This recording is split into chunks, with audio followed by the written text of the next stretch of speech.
ఇప్పుడు ఏ హీరోకి లేని ఫస్ట్ 3 మూవీస్ హిట్ అయ్యాయి, హ్యాట్రిక్ హిట్ కొట్టారు. మీరు హ్యాట్రిక్ గురించి మాట్లాడుతున్నారు. ఇప్పుడు ఫస్ట్ 3 సినిమాలు హిట్ కొడితేనే హీరో. ఇప్పుడు మీరు చేసిన దానిలో దిల్ రాజు గారి ప్రొడక్షన్ ఒకటి, ఎంటర్టైన్మెంట్ 2 పెద్ద ప్రొడక్షన్స్లో చేశారు. దొరకలేదు అంటే మీరేమన్నా రెమ్యూనరేషన్ ఎక్కువ అడుగుతున్నారా, లేకపోతే వాళ్ళకి రెమ్యూనరేషన్ ఎక్కువ అడుగుంటే చాలా బాగుండేది.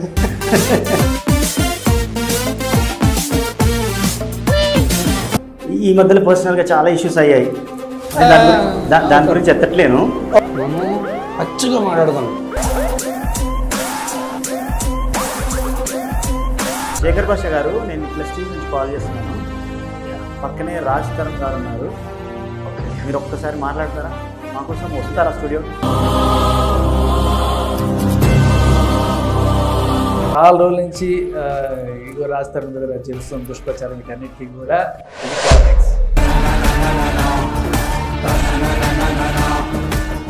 Hi Raj, welcome to plus TV. చాలా మీడియా ముందుకు వచ్చారు. మీడియా ముందే ఉన్నాక రోజు ఈ మధ్యన చాలా రోజులు అయింది కదా? లేదండి, తిరగబడ్డ రసానికి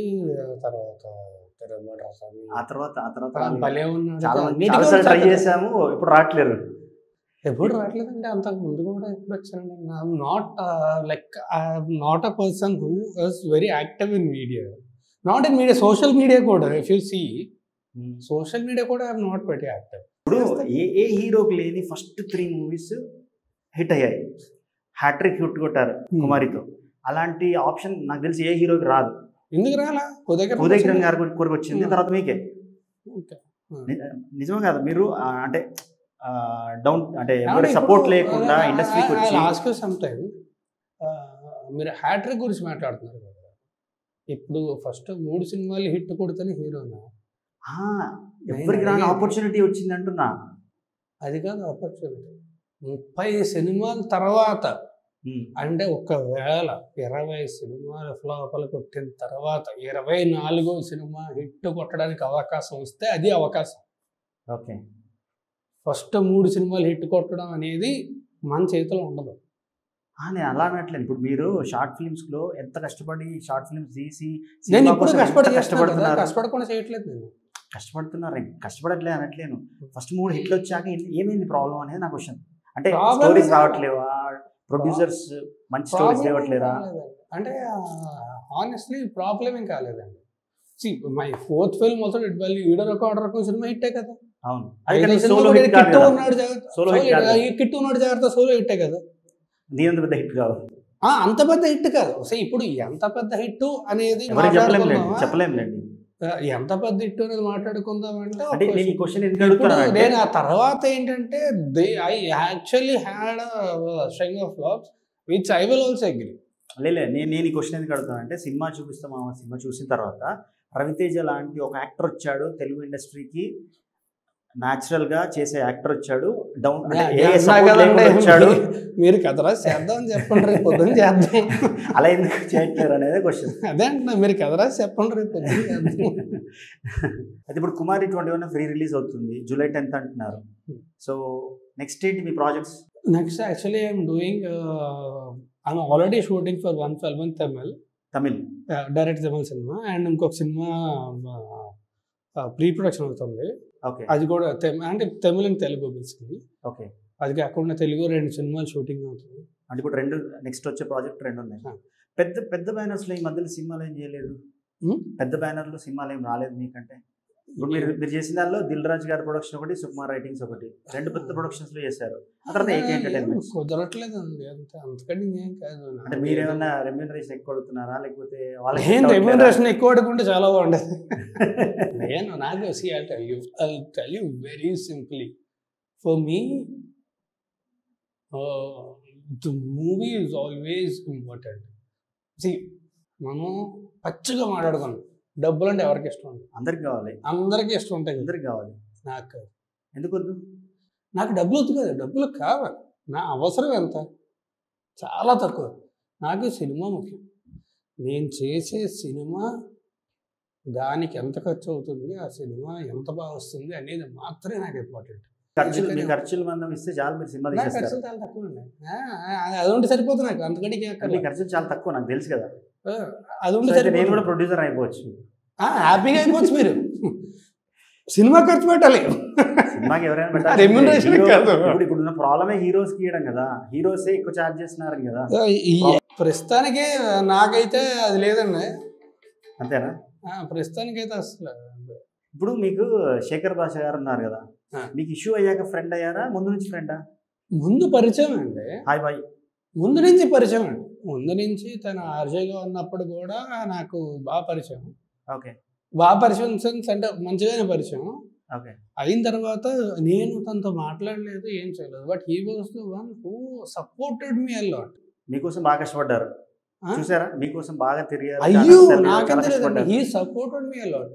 దెన్ ఐ ఫెల్ట్ అంటే ఇప్పుడు నేను మిమ్మల్ని వచ్చి నాకు హెల్ప్ చేయండి అని అడగడం వేరు, అడగకుండా మీరు హెల్ప్ చేయడం వేరు. కరెక్ట్. అడగకుండా హెల్ప్ చేస్తాం, నిజమేంటో తెలుసుకొని హెల్ప్ చేస్తాం. నిజమైన ఫ్రెండ్. మీకోసం చాలా ఫైట్ చేశారు, దెబ్బలు తిన్నారు, చాలా చేశారు. నాకు తెలిసి మీకు అలాంటి ఫ్రెండ్ ఎవరు లేరేమో. నాకేదో తను క్లోజ్ ఫ్రెండ్ లేకపోతే బెస్ట్ ఫ్రెండ్ ఏదో అయ్యి తను ఫైట్ చేస్తే అనుకోవచ్చు. అలా ఇద్దరు ఎప్పుడు ఒకేసారి కలిసినట్టు ఇక్కడ ఫోటో కానీ ఇంటర్వ్యూలో అది ఫస్ట్. అంతకు ముందు ఏంటంటే నేను FM లోని ఇంటర్వ్యూకి వెళ్ళాను, ఆర్జేగా ఉన్నప్పుడు FM లో ఇంటర్వ్యూకి వెళ్ళా, అంతే. ఓకే. తప్ప కలవడం ఎప్పుడు లేదు. Okay. But he fought for me. అదే అంటున్నా, అందుకోసం తనకు కూడా కాల్ చేస్తా, ఒకసారి తనని పిలిపిస్తా. నేను కాల్ చేస్తా అయితే. శేఖర్ భాష గారు, నేను ప్లస్ టీవీ నుంచి కాల్ చేస్తున్నాను. పక్కనే రాజ్ తరుణ్ గారు ఉన్నారు, మీరు ఒక్కసారి మాట్లాడతారా? మా కోసం వస్తారా స్టూడియోకి? ఒక్క నిమిషం. Hello darling, thank you very much.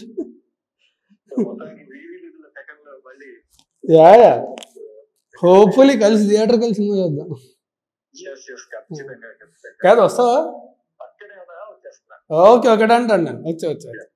Okay. Hi Shekhar భాష గారు. మీ క్లోజ్ ఫ్రెండ్, మీ ఇద్దరిని ఒకే వేదిక ఎప్పుడు చూడలేదు. ఒకసారి ఒక ఆడియో ఫంక్షన్లో జస్ట్ హాయ్ బాయ్ చెప్పారు అంతే. ఇప్పటివరకు నాకు తెలిసి ఏ స్టూడియోలో కలిసి వెళ్ళలేదు. సో మీ ఫ్రెండ్, మీ క్లోజ్ ఫ్రెండ్ కుమారి 21 సినిమా రిలీజ్ అవుతుంది. సో రిలీజ్కి ఇప్పుడు దొరికాడు చాలా రోజుల తర్వాత. ఎంత ట్రై చేసినా దొరకట్లేదు. సో పర్సనల్ ఇష్యూస్ ఏ ఇష్యూస్ మనకు తెలియదు, దొరకట్లేడు. ఈరోజు దొరికాక తీసుకొచ్చా, మీకు కాల్ చేశా. సో యాక్చువల్గా నిన్న ఒక ఇష్యూ జరిగింది కదా, ఆ ఇష్యూ గురించి మనోడికి ఏం తెలియదు అంటున్నాడు. మనోడు ఇంత అమ్మాయి కూడా నాకు అర్థం కావట్లేదు. అమాయకుడు అని కూడా చెప్పాను, కరెక్ట్. నిన్న నిజంగా ఏ విషయం జరిగిందో కూడా నాకు తెలియదు, ఏం జరిగింది అనేది. నాకు ఇందాక మీరు ఏదో హైకోర్టు నుంచి చూచాయిగా చెప్పారు, చెప్పినా ఆయనకి అవసరం లేదు. నాది ఏంటంటే నా గోల్, నేను నా సినిమా తప్ప నాకు ఈ ప్రపంచంలో ఇంత అమాయకంగా ఉంటే అసలు ఎలా బతుకుతారండి నాకు చెప్తా. ఇప్పుడు కుమారి 21F, అంతకుముందు సినిమా చూపిస్తామమ్మా, అంతకుముందు ఉయ్యాల జంపాలి, ఇవన్నీ వచ్చినప్పుడు ఫస్ట్ అనుకున్నది ఏంటంటే ఇండస్ట్రీకి ఇంకో రవితేజ దొరికాడు. నేను అదే అన్నాను, ఇప్పుడు అదే చెప్పాను. ఆ రవితేజ సినిమాలో ఒక సినిమాలో ఆయన చెప్తాడు, ఏది నేను ఇంత సినిమాలో మాకు తెలిసిన సినిమాలు తీయడం, హిట్ అయినా ఫ్లాప్ అయినా ఇంకోటి తీస్తుంటారు తప్ప వేరే దాంతో పని లేదు. అది ఆ టైంలో ఆయనకి వేరే ప్రపంచం లేదు. ఏదో షూటింగ్ చేసుకుంటాడో వస్తాడు, అది ఏదో జరుగుతుందంటే ఇది జరిగిందని ఎవరైనా చెప్తే ఆహా అవునా సరే. అంటే అమాయకంగా ఉంటారు కానీ ఇంత అమాయకంగా ఉంటారా? బయట వాళ్ళు చూస్తే ఒక పెద్ద హీరోలా అవుతారు కదా. మీరు అది అమాయకత్వం కాదు, అది నిజంగా ఒక వరం అండి. హాయ్ మనిషి ప్రశాంతంగా ఉంటాడు. అలా లేడండి ఆయన. చిన్న ఇష్యూ వచ్చినా బాగా సెంటిమెంటల్ గా ఫీల్ అవుతాడు. సెన్సిబిలిటీ వేరండి, మనం ఎంత పట్టించుకుంటాం అనేది వేరు. నేను ఏంటంటే ఎప్పుడన్నా సరే నా తప్పు ఉందనుకోండి, నేను చాలా ఎఫెక్ట్ అయిపోతాను. నా తప్పు లేదు, ఓకే, అస్సలు ఎఫెక్ట్. ఇలా ఉంటే మీ పర్సనల్ క్వశ్చన్స్ అడిగి వేస్ట్, మీరేం చెప్పలేరు. చాలా రోజుల నుంచి ఇగో రాస్తారు మీద చేరుస్తున్న దుష్ప్రచారం, వీటన్నిటికీ కూడా ఇది క్లైమాక్స్. అదే ఏంటంటే ఇన్నాళ్ళు కూడా ఆ మీడియాలో ఒకళ్ళు చెప్పారు, ఎవరో ఒక లాయర్ చెప్పారు, ఒక జర్నలిస్ట్ చెప్పాడు, లేకపోతే శేఖర్ భాష చెప్పాడు, ఇంకోటి చెప్పాడు. దీని మీద డిబేట్ లేదు. ఒక హైకోర్టు జడ్జే ఒక తీర్పు ఇచ్చేసిన తర్వాత ఇంకా దానికి ఏముంది అంతే, అంత క్లియర్ కట్ గా ఏం చెప్పారంటే జడ్జి ఏం చెప్పారంటే హైకోర్టు జడ్జి హైకోర్టులో ఇవి వెళ్ళి రెట్టేసింది. ఆ ఇల్లు నేను బలవంతంగా ఆ ఇంట్లో ఉంటా, నాకు పోలీస్ ప్రొటెక్షన్ ఇప్పించండి, నేను వెళ్ళి ఆ ఇంట్లో ఉంటా, నన్ను ఎవరు ఆ ఇంట్లో తెలియదు. అంటే ఆ ఇల్లు నీదని లేదు, సొంత కంప్లీట్గా నీది కాకపోయినా జాయింట్ ఓనర్వా కో ఓనర్వా అని ఏదన్నా ఉందా, ప్రూఫ్ ఉందా? లేదు, నా క్లయింట్ ఆయన లాయర్, నా క్లయింటును ఆయన కొన్నాళ్ళు కలిసి ఉన్నారు, మొగుడు పెళ్ళాలి అంటే మొగుడు పెళ్ళాలని ఏమైనా డాక్యుమెంట్ ఉందా? లేదు, ఏమీ లేదు. ఇవన్నీ అన్నిటికంటే ఆయన ఏం చెప్పారంటే జడ్జి గారు, చెప్పండి మీరు మీరు మీరు మీరు కథలు చెప్పండి అంటే, sir she is a helpless women sir. Helpless ఉమెన్కి మీలాంటి లాయరు ఇక్కడ వాదిస్తున్నారంటే నాకు అర్థమైంది ఆవిడ ఎంత హెల్ప్లెస్ అని ఆయన సటరేశారు. ఇదంతా కోర్టులో జరిగింది. తర్వాత అక్కడతో ఆగకుండా ఆయన ఏమంటారంటే, ఈ ఇష్యూని నేను ఫస్ట్ నుంచి గమనిస్తున్నాను, ఇదే కోర్టులో ఆయన అమాయకుడని మాకు అర్థమయ్యే బెయిల్ ఇచ్చాము. అవును, ఆయన విషయం మాకు అంతా తెలుసు, ఫస్ట్ నుంచి పబ్లిక్ డొమైన్లో వస్తున్నాం, అన్నీ చూస్తున్నారు. ఆవిడ ఏంటి, ఆవిడ కథ ఏంటి, ఆవిడ డ్రగ్స్ వ్యవహారం ఏంటి, ఆవిడ డ్రగ్స్లో పట్ట ఇవన్నీ అన్నీ అందరికి తెలిసిన డొమైన్లో ఉన్నాయి, నాకు దీంట్లో ఉన్నాయి. సో ఇప్పుడు పోలీస్ ప్రొటెక్షన్ తోటి బలవంతంగా అక్కడ వెళ్ళి ఉండడం అది అమ్మ, ఒకవేళ ఇప్పుడు ఎవరన్నా అమ్మాయి మొగుడు ఇంట్లో ఉండాలి అనుకుంటే, మొగుడు ఇల్లు అమ్మేసిన తర్వాత నువ్వు మొగుడు ఇంట్లో ఉంటాయని అక్కడ ఉండడం కాదు కదా, మొగుడు అక్కడ పోతే అక్కడ పోయి ఉండాలి కదా, ఆ ఇంట్లోనే ఉన్నాను ఎట్లా అంటావు? Correct point. ఇవన్నీ సెటిల్మెంట్ల కోసం మీరు చేసే వ్యవహారాలు తప్ప ఈ విషయం లేదు, డిస్మిస్డ్ కొట్టేశారు చెప్పేశారు ఇక అంతే. సో మళ్ళీ ఇక్కడ నుంచి సుప్రీంకోర్టుకు పోతా అట్లా కూడా ఏం లేవు, ఎందుకంటే పోతే సివిల్ కోర్టుకు పోమన్నారు. సివిల్ కోర్టు మళ్ళీ వెళ్ళి అప్లై చేయొచ్చు. కాకపోతే అప్లై చేయడానికి బేసిక్ నీకు ప్రైమా ఫేసి ఉండాలి కదా, ఆధార్ కార్డు కానీ పాన్ కార్డు కానీ, కరెక్ట్, రాజస్థానానికి సంబంధించి నువ్వు పలానా అవుతావు ఏదన్నా ఉందా, ఇంటికి సంబంధించి ఏమన్నా ఉంది, ఏమీ లేకుండా గాలిలో దీపం పెట్టినట్టు ఏముండదు. కానీ మీరు ఇప్పుడు రాజస్థాన్ ప్రాబ్లం అయితేనే వస్తారా, మొబైల్కి ఎవరికి వచ్చిన ప్రాబ్లం అయినా వస్తారా? చేస్తూనే ఉన్నాను. ఇది రాజస్థానే కాదు కానీ ఇంకా మీరు ఢిల్లీలో ఏదో ఫైట్ చేశారు కదా, ఏంటది ఎక్కడి వరకు వచ్చిందండి? ఢిల్లీలో నేను ఒక 2000 మంది కార్యకర్తలు, మొత్తం భారతదేశం మొత్తం మీద దాదాపు ఒక 95 NGOలు ఇట్లా మగవాళ్ళ హక్కుల కోసం పోరాడుతూ, ఆడవాళ్ళకి మహిళా కమిషన్ లాగా మగవాళ్ళకి పురుషుల కోసం కమిషన్ రావాలి అండ్ అలాగే హీటింగ్స్ రావాలి అని చెప్పి 2000 మందితో ధర్నా చేసింది జంతర్ మంతర్లో. సూపర్, గ్రేట్ కదా. సో ఇది రాజస్థాన్ కోసం అంటే మీకు కామెడీగా ఏడిపిస్తారు కూడా మగవాళ్ళ ఆనిముత్యం అని. అంటే కామెడీ లేదండి, క్వశ్చన్ చెప్తాను, సమ్వన్ హ్యావ్ టు ఫైట్ కదా. కరెక్ట్. ఇప్పుడు ఎవరో ఒకరు ఫైట్ చేయాలి. ఇప్పుడు నాకేముంటుంది, మేబీ నా రెప్యుటేషన్ ఏమైనా దెబ్బతింటామో చెప్పి నేను ఆగిపోతాను అనుకోండి. ఫర్ ఎగ్జాంపుల్ నేను ఆగిపోతాను అనుకోండి, ఎవరు ఫైట్ చేస్తారు? ఎవరు చేయరు. సమ్వన్ హ్యావ్ టు ఫైట్ కదా. కరెక్ట్.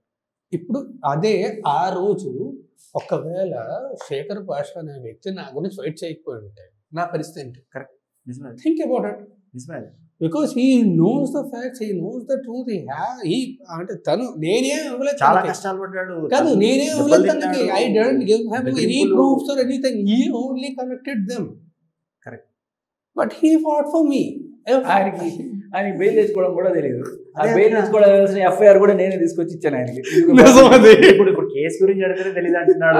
బెయిల్ దాకేందుకంటే నిన్న జరిగి పేపర్లో టీవీలో వచ్చిన విషయమే తెలియదు అంటున్నాడు. ఆయన కేసే, వేరే కేసు కూడా కాదు. ఇది తప్పుడు కేసు అని చెప్పడానికి ఈ పిల్ల ఎట్లాగే ఇంతకుముందు ఇంకొకళ్ళ మీద FIR నా గురించి చెప్పాలి అంటే కెమెరా చెప్పలేము, బూత్ పడాల్సి వస్తుంది. నా గురించి చెప్పాలంటే నేను చెప్తాను కదా, ఇంత మాయకుడిని లేకపోతే ఇంత చూడలేదు. But no, that's what I'm saying. See he wants to. కానీ జనరల్ గా అమ్మాయిలకి అమాయకులే కావాలి, అమాయకులైన అబ్బాయిలే కావాలి. ఇది కరెక్ట్ పాయింట్. ఎందుకంటే కొంతమంది ఉంటారు బాగా చూసి వీడియో అయితే బకరక్క చూడగానే ఒక మేక కనబడుతుంది వాళ్ళకి, దొరుకుతాడు కదా ఒకడు పర్ఫెక్ట్. వీడైతే తనినా కొట్టినా ఏం చేసినా వీడు చేసుకోవచ్చు అని చెప్పి. బట్ కాదు, తినేంటంటే he wants to fight for. అంటే ఇప్పుడు నేను ఎక్కడో ఏదో యూట్యూబ్ ఛానల్లో చూశాను, మగవాళ్ళ కోసం పోరాడతారు. కాదు, తినకి మగవాళ్ళ కోసం మాత్రమే కాదు, న్యాయం ఇటు పక్కన మగవాళ్ళ కోసం పోరాడతాడు. ఎందుకంటే చాలా మంది ఆడవాళ్ళు ఫాల్స్ కేసులు పెడుతున్నారు కాబట్టి అది కూడా ఏంటంటే మనకి ఆ చట్టాలు పెట్టింది వాళ్ళకు ఉపయోగపడడానికే, అది చాలా కరెక్ట్. కానీ ఫాల్స్ కేసులు పెట్టిన వాళ్ళే ఉంటారు కదా. So he's fighting for that. And మగవాళ్ళకి ఒకవేళ ఎవరైనా అమ్మాయికైనా సరే ఎవరైనా అమ్మాయికి అన్యాయం జరిగినా సరే he will fight for it. ప్రీతి విషయంలో కూడా మనం గట్టిగా అవునవును, ప్రీతి విషయంలో మీరు వెళ్ళారు, he will fight for Preethi it. విషయంలో వెళ్ళారు, కానీ మళ్ళీ ఆపోజిట్ పర్సన్ తనే కాబట్టి వెళ్ళారేమో అనిపిస్తుంది కదా అందరికి. అంటే I know him కదా, okay okay, I know him కదా. సో అలా కాదు, అదేం కదా ఆపోజిట్ పర్సన్ ఇది అది he will stand up for anyone. Jani master విషయంలో జానీ మాస్టర్ వాళ్ళ ఆవిడది అసలు అతిపెద్ద విక్టిమ్ ఎవరన్నా ఉన్నారంటే బాధితురాలు ఆవిడే కదా. అవును అవును, మీరు జానీ మాస్టర్ విషయంలో కూడా వెళ్ళారు చూసారు. సో బేసికల్లీ మనం అనుకుంటాం ఒక మగవాడిని సపోర్ట్ చేస్తున్నారు, మగవాడిని సపోర్ట్ చేస్తే ఒక ఫ్యామిలీ మొత్తం నిలబడుతుంది. కరెక్ట్. మీకు నిన్న ఒక కేసు రాజ్, ఎక్కడో మాదాపూర్లో ఎక్కడో వైన్ షాప్లో మామూలుగా సాయంత్రం అయితే రద్దీగా ఉంటుంది కదా, ఒక అమ్మాయి వచ్చిందంట వైన్ షాప్ ఏదో కొనుక్కుందాం మీరు వచ్చిందంట. జనరల్గా రారు కదా, ఎవరితో ఉంటే అబ్బాయిలతో తెప్పించుకుంటారు, బట్ వచ్చింది ధైర్యంగా వచ్చింది తీసుకుంది. సరే అది ఏం తప్పు పట్టిన తీసుకున్నప్పుడు పక్కన ఎవడో ఏంటి బాబా ఏం మాట కలిపాడు, ఏడిపించాడు కదా, మాట కలిపాడు. ఆన్ స్పాట్ ఫ్రెండ్స్ చెప్పారంట, ఈ అమ్మాయి వాడు రూమ్ కూడా వెళ్ళిపోయిందంట. అప్పుడే వాడు అమ్మాయిని రేపు చేస్తాడంట. పొద్దున్న వెళ్ళి కేసు పెట్టింది వాడు. అసలు వైన్ షాప్ దగ్గర పరిచయం అవడమే కొత్త పరిచయము, ఇంటికి ఎలా వెళ్ళింది? అలా ఉంది ప్రస్తుతం. అంటే అలాంటి అమ్మాయిలు డబ్బుల కోసమా లేకపోతే దేనికోసం కేసులు పెడతారు? వీళ్ళని చెడగొట్టే వాళ్ళు కొంతమంది ఉంటారండి. వాళ్ళు ఏం చేస్తారంటే ఇదిగో ఇలా చూస్తున్నాడే అమ్మాయి ఇలాంటి వాళ్ళే బారుకి వెళ్తుంది, బీరు కొడుతుంది, చేయాలా వద్దా నేను చేసేది మీరు చేయండి అంటే వాడు కరెక్ట్ సింక్ అయింది, సినిమా కూడా సింక్ అయింది, సాంగ్ కి సింక్ అయింది. జూలై 10th కుమారుడు రిలీజ్ మధ్యలో ఒక మెసేజ్ చేసుకోవాలి కదా. లేదు అసలు దానికోసం వచ్చేది ఊరికే అవకాశం దొరికదా. నేను గత 4 రోజులుగా అసలు ఏ ఛానల్కి ఎమర్జెన్సీ నాకు ఏదో ఉండింది, ఇంకా నేను మీ ఫాదర్ కి జస్ట్ బికాస్ రాజు వచ్చాడు కాబట్టి ఇంక నేను వస్తున్నా. So for the last I think couple of weeks he was very busy. Phone చేస్తేనే మాట్లాడడం కష్టమైంది because he was busy with his family emergency. అందుకే ఇంకా 4 రోజులు డైటింగ్, మీడియా డైటింగ్ అయింది. 4 రోజుల తర్వాత మళ్ళీ అందరికి ఇస్తారా? కానీ ఇప్పుడు ఈ ఇంటర్వ్యూ చూసాక అడుగుతారు అంటే రాజుతరును నేను కలిసి చేసిన interview and after long gap. అవును, మీరు కలిసి చేసిన ఇంటర్వ్యూ ఫస్ట్ అనుకుంటా యాజ్ ఎ గెస్ట్ గా మా ఛానల్లో హోస్ట్ గా చేస్తారా? నేను చేస్తాను. నేను యాక్చువల్లీ మీరు తప్పుకుంటే అడగాల్సిన క్వశ్చన్ రండి మీరే చేయండి. అడిగేద్దాం. ఓకే రండి. కాదు ఎంత ఇస్తారు అడుగు, అది మేము మాట్లాడుకుంటాం. మీకు సరే ఓకే చెప్తా. ఆ లెక్కనైతే ఈయన చాలా అడగాలి. అదే కదా.